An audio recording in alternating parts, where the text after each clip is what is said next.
My name is Tammy Moore, and it is my honor to welcome you to the Family Partnership 2015 Annual Fundraising Luncheon.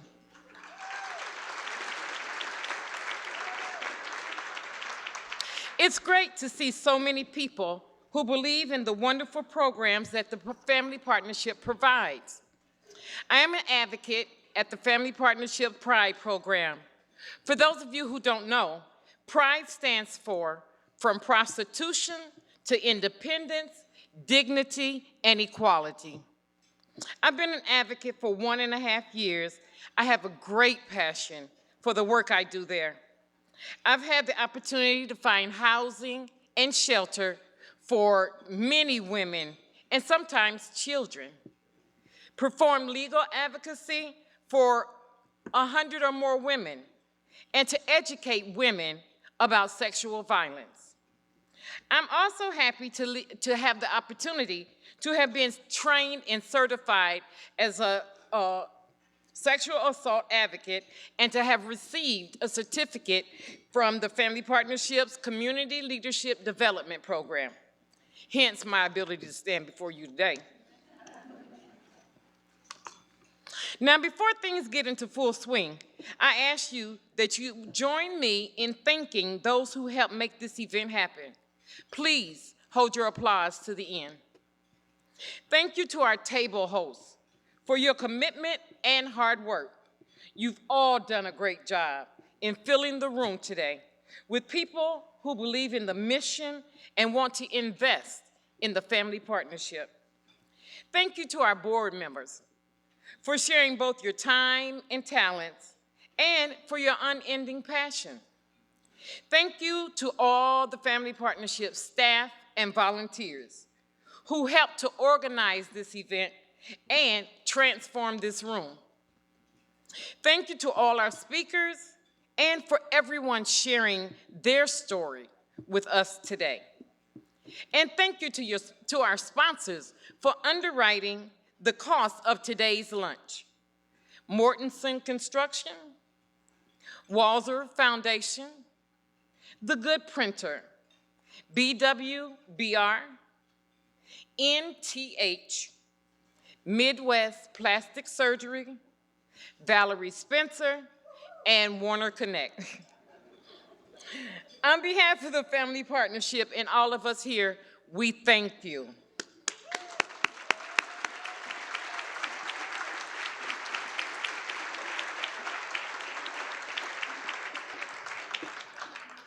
Today, you'll hear stories from people touched by the Family Partnership.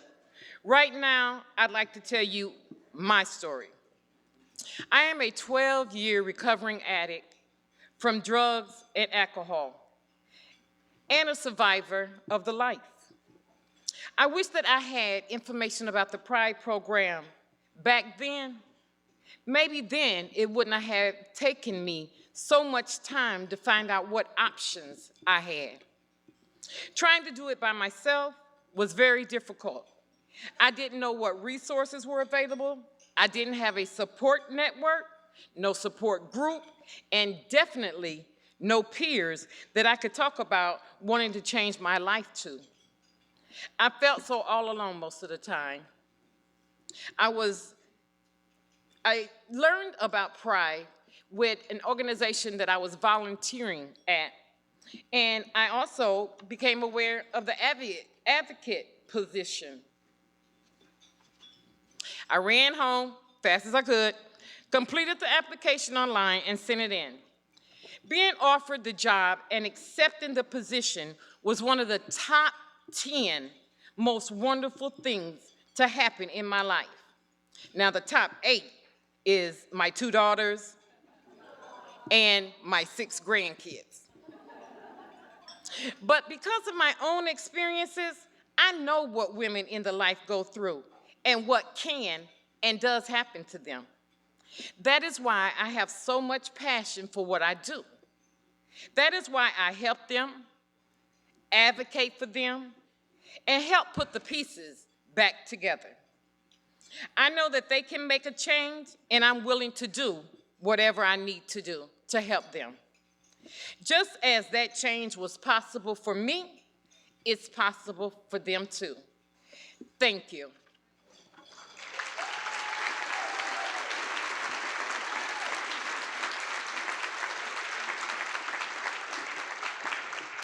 Ladies and gentlemen, I'm sure you've already taken notice of the centerpieces on your table.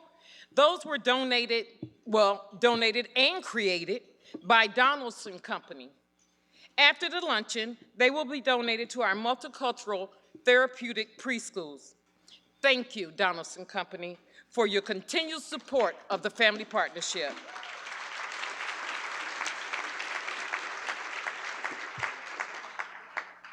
Okay, one more thing before I let you go.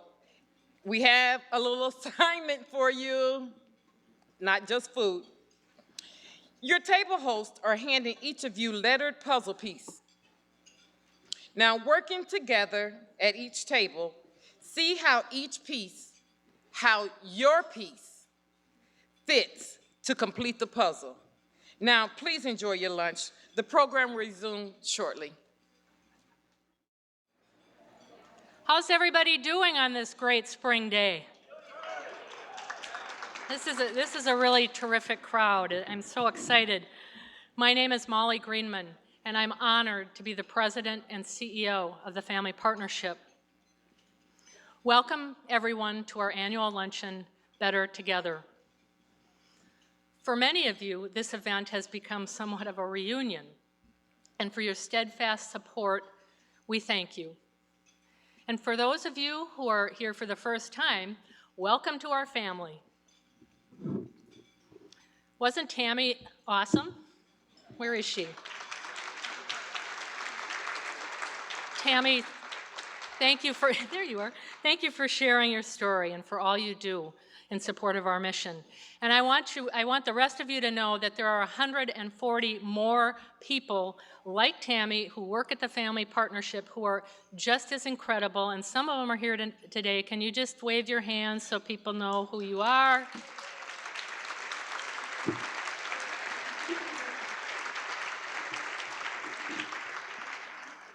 I'd also like to recognize some other honored members of our family, our Champion Society members. Noted by the orange ribbons on their name tags, these individuals pledge significant and ongoing financial support that keep all the pieces of our complex organization together. Thank you, champions.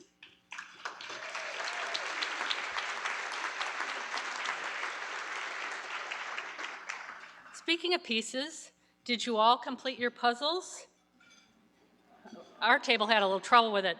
Well, you should have pieced together the word families. And since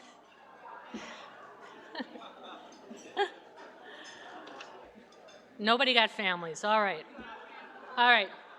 So, since 1878, families are what the Family Partnership is all about.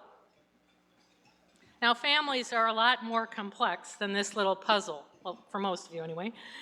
And a lot has changed in the 137 years that the Family Partnership has been in service to the Twin Cities. The world has become more complex with many more and ever-changing pieces. But the need for family remains constant. Another constant is our mission of building strong families, vital communities, and better futures for children. And we continue to reach those who are most vulnerable, families living in poverty, children whose lives are shattered by abuse, neglect, and other adverse childhood experiences, and communities struggling with violence, racism, and homophobia. Now, the last but not least constant is the great results that we achieve with children and families. I'm often asked, how does the Family Partnership know if we're successful in the long run? Well, today I can share some updates on some very special people. 3 years ago at this lunch, we introduced you to Eduardo. Eduardo suffered from serious post-traumatic stress disorder after experiencing multiple violent incidents in his neighborhood. He was failing in school before coming to the Family Partnership for mental health therapy.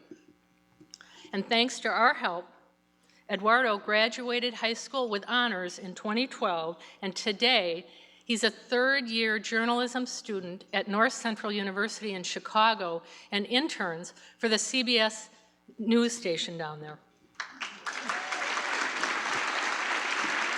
Pretty incredible. Over 80% of our mental health clients, like Eduardo, improve their life functioning, which means managing a mental illness, staying and succeeding in school or employment, stopping abusive behavior, or keeping a family together. Did you know that the economic cost of untreated mental illness in the US is over $100 billion a year? It's pretty incredible. Now, you met Peggy and 5 of her grandchildren at the 2013 Better Together lunch. One grandchild who you didn't meet was Kendra. When she began preschool at the Family Partnership 10 years ago, Kendra was a very, very difficult 3-year-old. And even our talented staff had trouble with her behavior and had to send her home on occasion. But we stuck with Kendra and Peggy and their family. And last week, Peggy told us that her teachers at the Minnesota Transitions Middle School said Kendra is an excellent teacher and encouraged Peggy to find a high school with college prep and advanced placement courses because Kendra is college bound.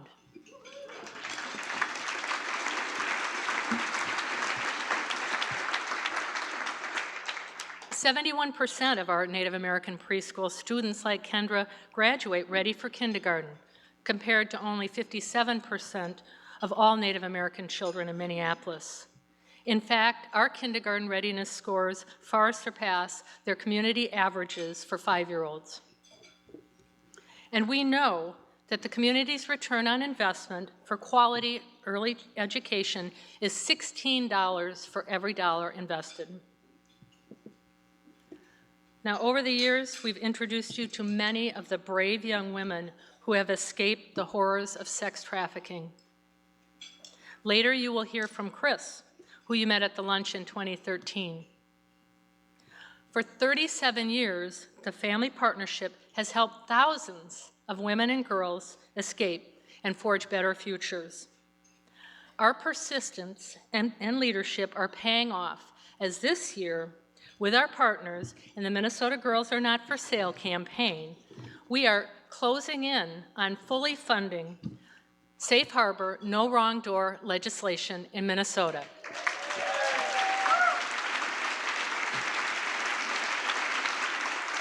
But wait, there's more, because now Minnesota is the model for the entire country.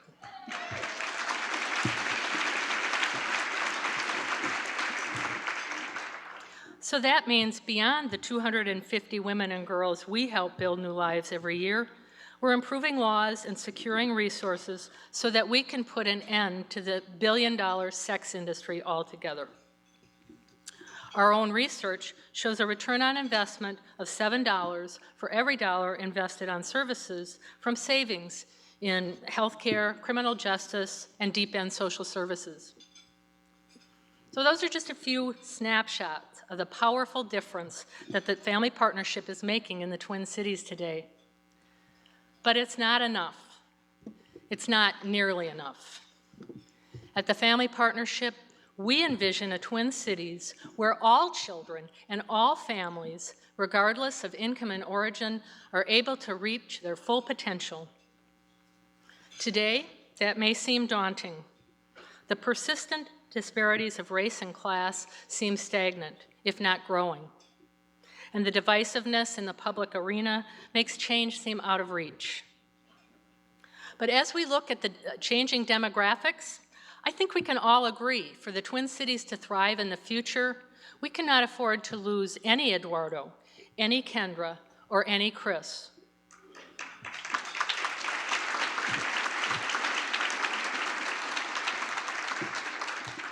Through counseling, education, and advocacy, we now reach over 30,000 people a year out of 5 Twin Cities locations, and we're bursting at the seams. So much so that our board of directors is investigating expansion opportunities because there are so many more families who need us and many more communities who are asking for our help. What will we tell them? Our mental health services reach 3,000 families a year who could not otherwise afford them. And there are many more who need our help. Our waiting list for Spanish-speaking therapists alone is over 6 weeks. Can you imagine having to wait that long when you really, really need help? My goal is to increase our reach to 5,000 families in communities where they live and in languages they understand. Our multicultural, multilingual, therapeutic preschools are in a class all their own.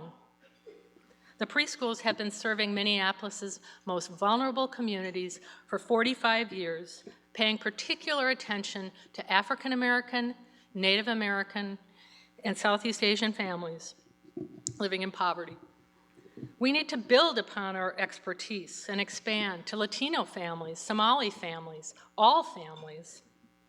And to do that, we need to double our classrooms in the next 5 years. And that's just a start.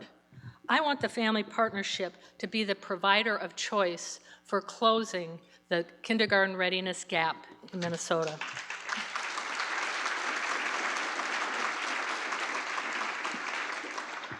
Our success in leading a community-wide effort to end sex trafficking means more services and support will be needed by those young women and young men. Who better to respond than the Family Partnership? We're the leader in these areas, and we need to take what we do best and share our knowledge and expertise with others who are working to end intergenerational poverty. Now, the last but not least in this puzzle is you, every single one of you in this room. We need your help. As you know, the Family Partnership has built a broad base of support that includes government funds, United Way, health plans. But every year, we need to raise funds from our philanthropic partners in order to continue our programs. And this year, that comes to $1 million. Now, we've already raised half of that. Today, our goal for this lunch is $100,000. Doesn't sound like much. I think this room can do it. I know you can do it.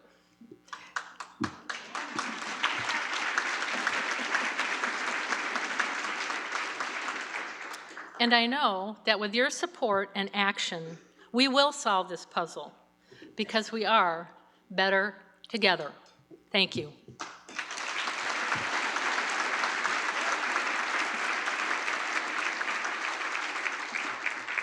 And now, ladies and gentlemen, please welcome to the podium, Denadrian Glasper.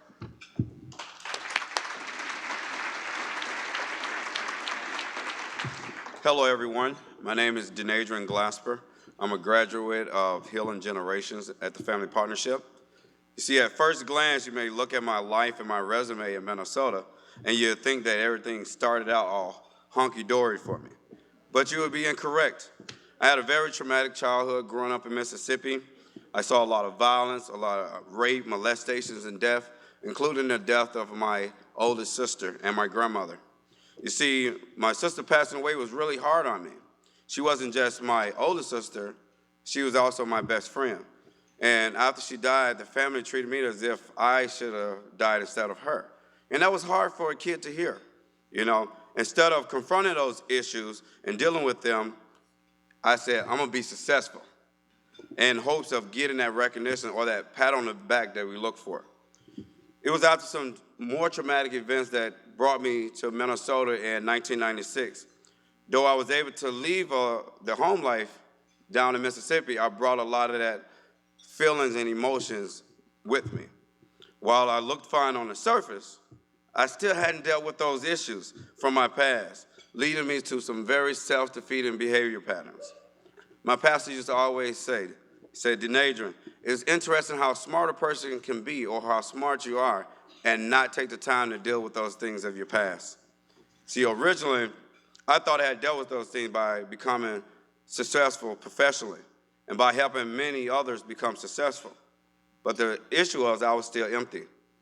Because of my traumatic past, there were certain emotions that I didn't really identify with at all or react to or respond to.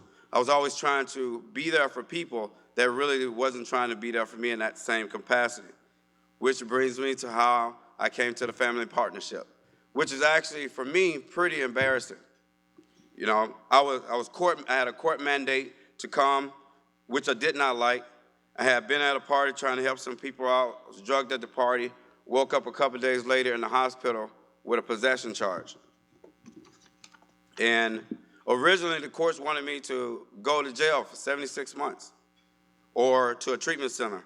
But because I have full custody of my daughter, they allowed me to find a local group and attend some meetings. Now, going in, I thought this situation is unfair, not knowing that my growth would soon come. I did my assessment at the family partnership, and then thereafter started at Healing Generations right away. Now, when I first got into the group, I would admit, I was like, here we go again. I'm a corporate guy. This is nothing. They're not going to tell me something I hadn't already heard. There's nothing for me to learn or grasp. But I was mistaken. The group with Sam Simmons and Charles Dixon actually helped me more than I ever thought it would. In the corporate world, see, I'm talented. I'm one of those corporate guys. I can just go in and tell you what you want to hear. That's called floating. And if you know Sam and Charles, you know you can't do that, right? By talking about my traumas that I went through when I was young, they helped me to identify some of those triggers, some of those behavior traits. I felt like I finally had a voice, someone that actually cared enough to listen and not just say, it's just him, but actually try to help me work through it. One of the things that Sam used to always say to me, Denadrian, be honest with yourself. Boy, stop, don't lie to yourself. Stop trying to fool yourself. You can't fool me.